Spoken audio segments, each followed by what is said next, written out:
Some collections are built for the cameras. Frank Fritz's was not. For more than a decade, television audiences watched him crouch in dusty barns, haggle over rusted signs, and load treasures into a van bound for a shop in Iowa. But the real story of what Frank Fritz left behind, his outbuildings, his motorcycles, his half-century of collecting, didn't wrap up neatly in a 22-minute episode. It's still unfolding right now, in a courtroom, between the people who loved him most. This isn't a story about a mystery Corvette hidden under a tarp.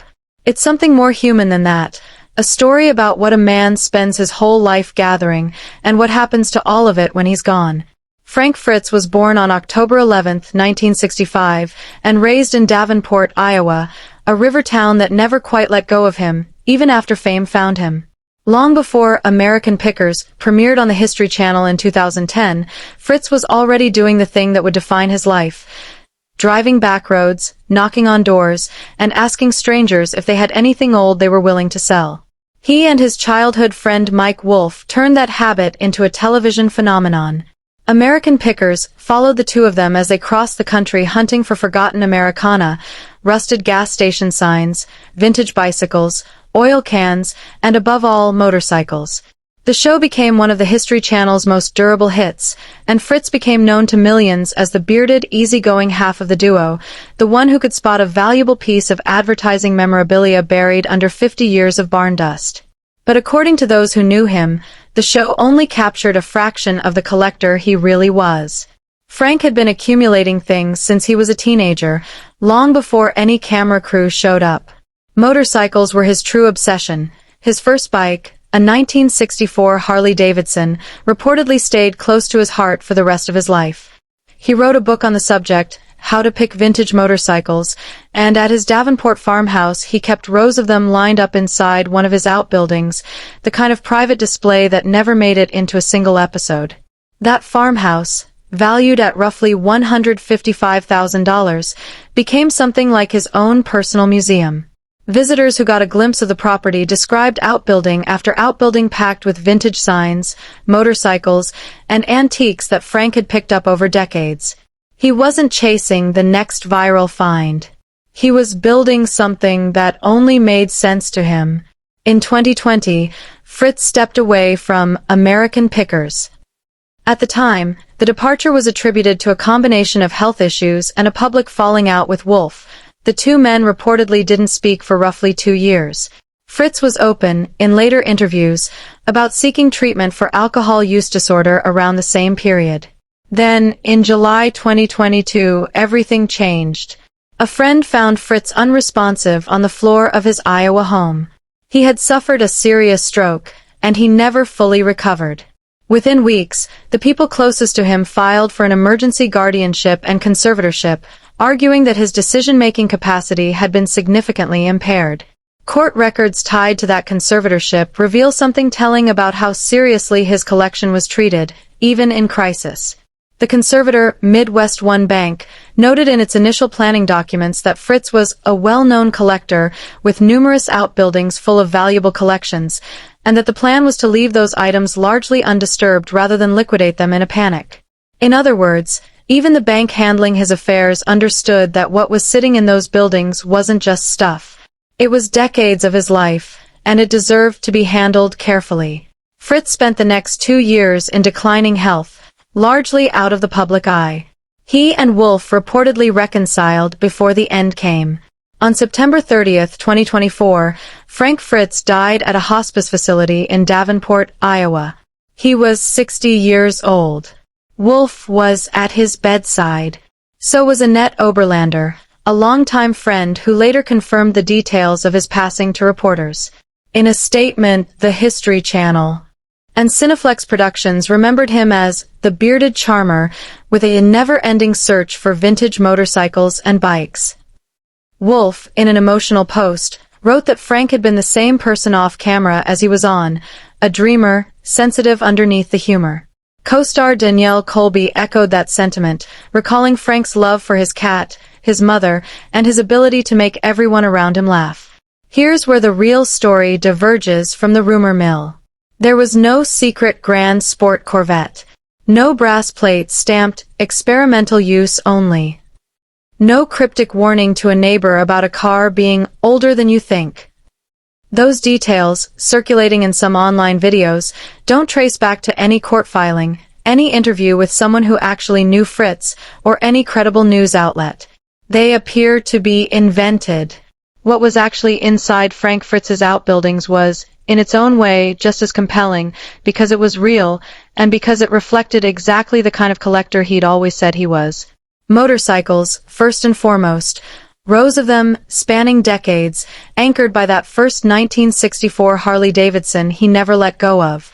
Alongside the bikes sat the raw material of a lifelong picker's career: vintage advertising signs, antique mannequins, oil cans, and the kind of Americana ephemera that filled his store shelves and, before that, his own private buildings.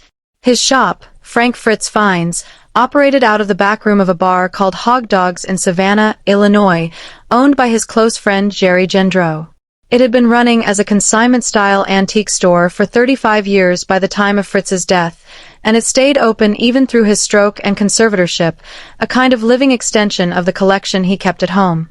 Taken together, his estate, the farmhouse, the motorcycles, the antiques, and his broader fortune, has been estimated at roughly $6 million.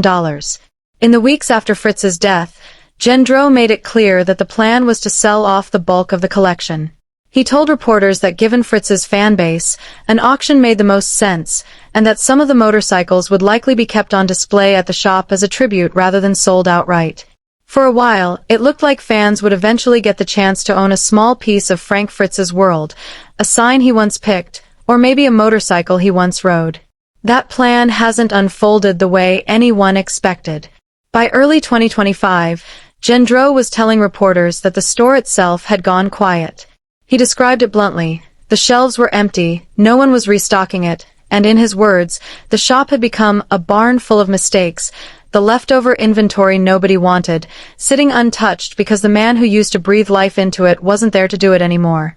Antiques, he said, had simply fallen out of fashion, and without Frank actively hunting for new pieces, the business had stalled. Instead of a public sale, the outbuildings and their contents have remained largely frozen, not because nobody wants them, but because nobody with legal authority has been able to agree on who gets to decide what happens to them.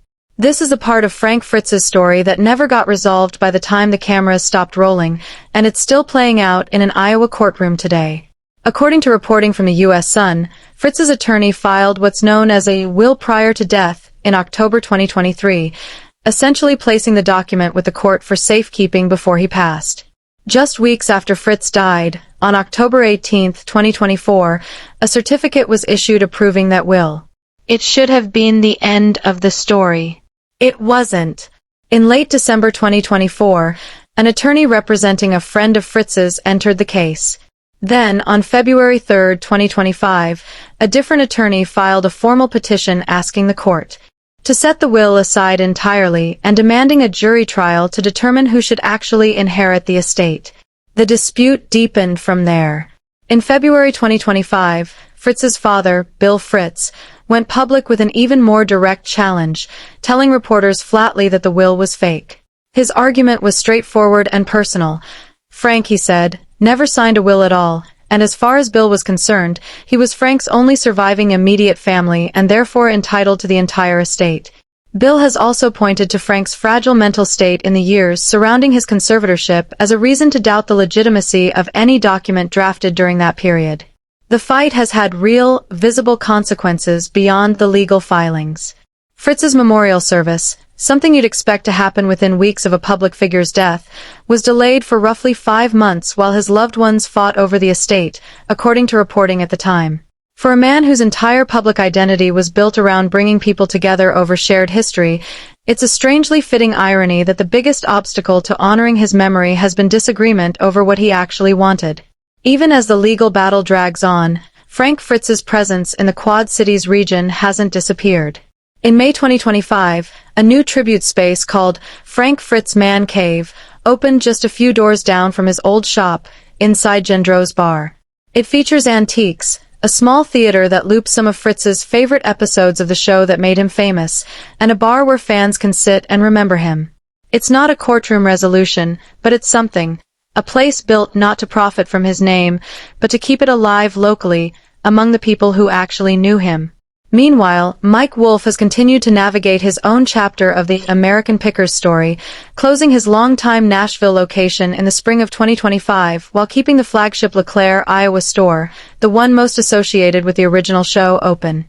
As for Frank's own wishes for himself, one detail stands out, reported by outlets covering his passing. He had told friends he wanted his ashes secured to a motorcycle and ridden through the Quad Cities region of Iowa and Illinois after he died. Whether or not that particular wish has been carried out, it says something about how Fritz saw himself, not as a television personality, but as a writer and a collector, someone who wanted his final journey to look like the ones he'd taken his whole life. There's no secret Corvette in Frank Fritz's garage. No brass plate. No mystery buyer offering a blank check for a car that never existed. The real story is quieter than that, and in some ways sadder. A stroke that ended a career too early, a conservatorship that tried to protect a lifetime of collecting, and a will that, more than a year after his death, still hasn't settled who gets to keep it. But there's also something true in it that the invented version got right without meaning to. Frank Fritz really did spend his life surrounded by things other people had given up on. Motorcycles nobody else wanted. Signs left to rust. Antiques that would have ended up in a landfill if he hadn't decided they were worth saving. Maybe that's the actual legacy. Not a hidden mystery car, but a man who never stopped believing that ordinary, forgotten things deserved a second look. The rest of the story, the who gets what of it all, is still being written in an Iowa courthouse. Frank, by all accounts, would probably have found that part exhausting. The motorcycles, the shop, the barns full of half-finished projects, that part, he understood completely.